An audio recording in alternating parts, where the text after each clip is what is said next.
Geração que procura motivo pra se ofender. Se eu te falar que eu já fui acusado de gordofobia, Ah, vá. juro por Deus, cara.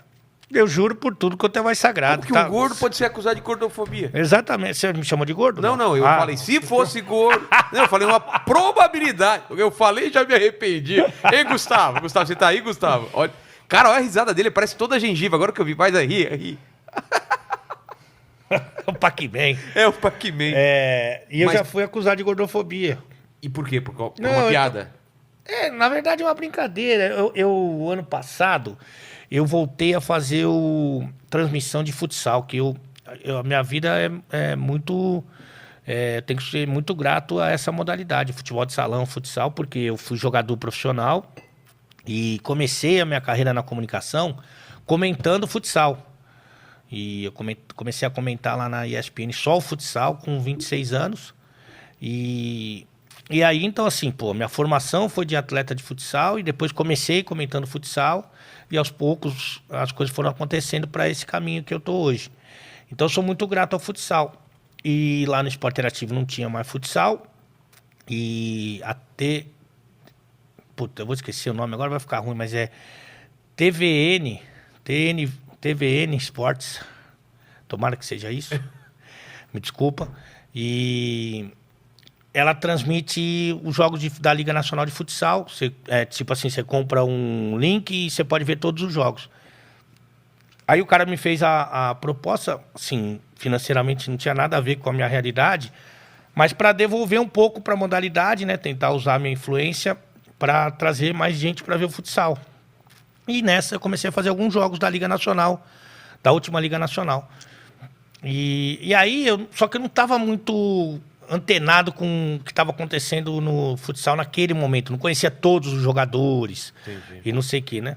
E aí, eu fui fazer um jogo e tava aí o narrador aqui, a gente tava ficando no estúdio, o jogo lá, não sei aonde. E aí tava passando um jogo lá, daí o cara passou, ginásio tudo vazio, né, por causa da pandemia. Aí ele passou assim, cara, a câmera passou pelo banco de reservas e tinha uma pessoa muito gorda. Muito gorda. Gorda, aquela que tem que tirar a selfie por satélite, E de drone. de drone. Aí, O Tortorelli tem uma piada boa, já viu? não, Fala que a mulher era tão gorda que ela foi fazer uma homenagem com dois caras. Os caras não se conheceram durante a homenagem, tão gorda que ela era. tipo assim. E aí a câmera passou e o narrador, passou, esse é o jogador tal, esse é o jogador tal. E aí chegou no gordo. Aí, esse é o Big. O Big pesa 150 quilos, tá um pouco acima do peso. Um pouco. Eu falei, um pouco acima do peso do rinoceronte. Aí comecei. Só que eu tava falando, eu falava de mim. Falava assim, ele é da nossa categoria. Que o narrador também era gordo. Submamute. Pô, se a gente for fazer a transmissão, não pode ficar nós três no mesmo ginásio. Pô, pra fazer o uniforme foi numa sessão de campo. E comecei. Pô, mas aí você acredita, cara, que eu até me acertei com o Big, um abraço pra ele. O Big foi nas redes sociais dele e falou, olha, e o cara falou isso, falou aquilo. Aí os seguidores do Big começaram a gritar, né? Porque não tá completamente fora de contexto. Tinha gente que nem sabia quem eu era. Só viu a frase que, tipo, como se fosse assim, o Cazuza falando do gordo. É. E assim, várias vezes eu falei de mim junto com ele. E aí o UOL, adivinha? Pegou UOL de novo. Ale, gordofóbico, não sei o quê. Aí conversei com os dirigentes do Marrecos, né? Mas você falou com o Big também? Aí falei, o Big não estava muito simpático no começo, mas daí os dirigentes explicaram a situação para ele, né? Ou você fala com ele, ou você tá na rua, que é uma coisa bem sutil. E aí a gente se acertou, e a gente hoje dá risada disso, mas foi Cara, é uma loucura, né, cara? É uma loucura, porque eu ser acusado de gordofóbico, aí fudeu, cara. Pô. Aí, então, isso eu uso como exemplo, mas é o que acontece, pô. Eu ia falar o Nego Di, mas não vou falar o Nego Di porque tá em baixa, mas o Marrom já foi acusado de racismo. Amigo meu, Alexandre Miranda, foi acusado de racismo, ele é negro. Então, aí é Não dá pra difícil, né, entender. cara? Então é difícil. E o que você faz em relação a isso? Você ainda fica bravo, fica puto, ou você Cara- vai falar... Porque eu percebi que quanto menos você ligar é melhor. O pessoal esquece, não é? Não adianta. Ah, mas eu fico chateado, sabe por quê? Porque a minha criação, embora hoje eu viva da comunicação, ela é toda dentro do vestiário. Então eu joguei futsal até os 26 anos, joguei futebol na base até um pouco antes da minha primeira Copa São Paulo, e dos 18 anos, quando eu entrei na Faculdade de Educação Física, até os 40, eu fui treinador de futsal, e de futebol, e de society, de masculino, feminino. Então minha vida sempre foi o vestiário. Dos 18 aos 26 eu era jogador profissional de futsal e treinador de várias faculdades. E depois de 26 até os 40, eu era comentarista e treinador. Então a minha vida sempre foi no vestiário. E o vestiário, você que já jogou bola, o vestiário é terra de ninguém, vale tudo. Todo mundo brinca com tudo e ninguém se ofende com nada.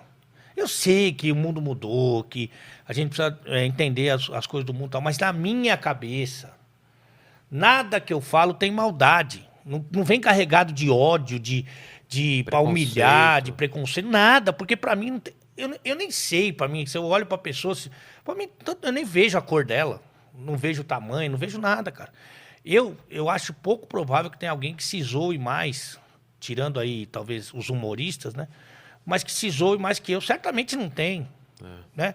E aí, quando a pessoa carrega isso com sangue, eu falo assim, puta, mas isso é uma derrota do ser humano. Tirar do contexto, né? Porque tem tanta gente que tem um discurso lindo, você deve conhecer vários.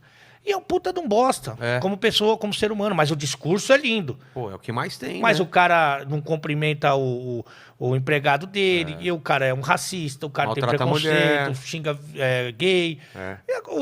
Então, assim, é triste porque na vida pública não interessa nada de como você é, interessa o que sai lá. Exatamente. Então, isso aí me deixa um pouco... você fala assim, meu, puta, que saco, tem que passar por isso, tem que provar que eu não sou gordofóbico, por exemplo. Vai tomar no olho, né? As pessoas têm que falar, racismo é errado. Pô, a gente tem uma criação que sabe que é errado, não precisa ficar repetindo toda hora as virtudes da gente, mas Não, hoje em dia... E aí, nesse caso aí, aquela Lumena, aquela Carol com K, cara, aquilo lá foi tão deprimente, mas foi tão nojento, né? Que acordou, assim, abriu o olho de muita gente, porque é isso aí que acontece. Exatamente. Não adianta que nem eu vi outro dia, falou assim, não, mas a Carol com K, ela não nos representa na causa. Opa!